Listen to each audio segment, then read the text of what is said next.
Thank you, Madam Speaker. Well, as the country deals with distractions that are the truth of which is very difficult to get out of the White House or other sources, such as the missing Titanic submarine. When did it actually implode? Couldn't get the truth on that. Or where's the packet of cocaine that came into the White House?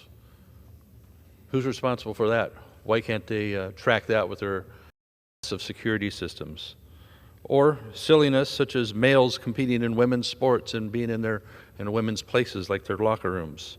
All these things distract away from their important issues in and of themselves, but they distract from some really important issues that don't get a lot of press, a lot of coverage these days. Take the situation with Iran and its development of nuclear weapons. Now, that's a very unstable country and one that's a very well-noted sponsor of terror around the world in many areas. So let's harken back a little ways here. Under the Obama administration, everybody remembers that first pallet of cash that was flown into Iran of about $400 million, basically of other currencies, because there were still sanctions at the time that we couldn't send US dollars in there, so it was mainly Swiss francs and euros that were sent in, of a total of about 1.7 billion that was sent in to help sponsor terror that Iran is so good at. So how are we supposed to ask our partners around the world to continue sanctions against Iran, whatever is still left in place, after the JCPOA was put in 2015, to help stop the major sponsor of terror in the world? How are we supposed to continue that? Indeed, the Biden administration has a plan, an idea of sending $17 billion more over there to help prop up their treasury. What in the world are we doing that for? With all the things we need to spend money on in our own country here, and we want to help prop up the treasury of the major state sponsor of terror that Iran is. The JCPOA, agreed to under the Obama administration, has been a complete failure, trying to limit the amount of uranium that they would be refining through their centrifuges. Our understanding is that they have 23 times the stockpiles of these uranium material provided for in the 2015 JCPOA. really adhering to that agreement, enforcing that agreement, it sounds like. And yet we're talking about, at this administration, sending $17 billion more to help prop up their economy and help them do more terror activity. 23 times the stockpiles.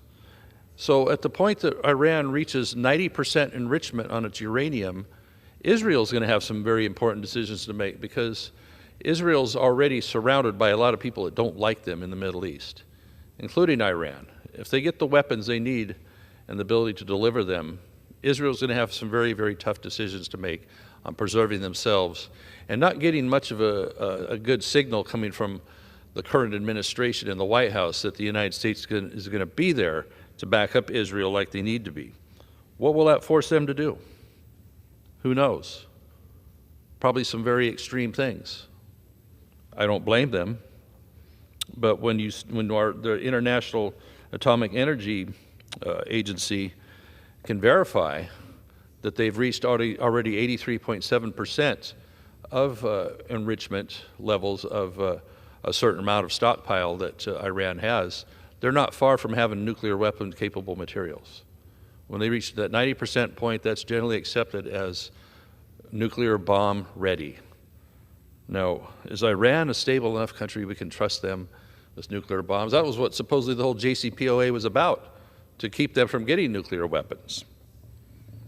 This isn't the Iran of old, where the United States used to at least have a relationship with them, and they had a lot more of a westernized culture with free movement, free activities for women, for many Iranians, pre-1979 and the Ayatollah taking over there. It's still a very unstable country and causes much instability in the world. So the idea of them gaining nuclear weapons very soon, when they reach that 90% mark, puts us all in a pretty perilous position. We're across an entire ocean from the situation there across the Atlantic and such. But our neighbor, our great ally Israel, as well as part of Europe. What are they going to be facing with a nuclear Iran? We better get serious on not just not sending them $17 billion or more, but putting the sanctions back in place that will bring Iran to its knees and stop this nuclear proliferation and their ability to sponsor terror. I yield back.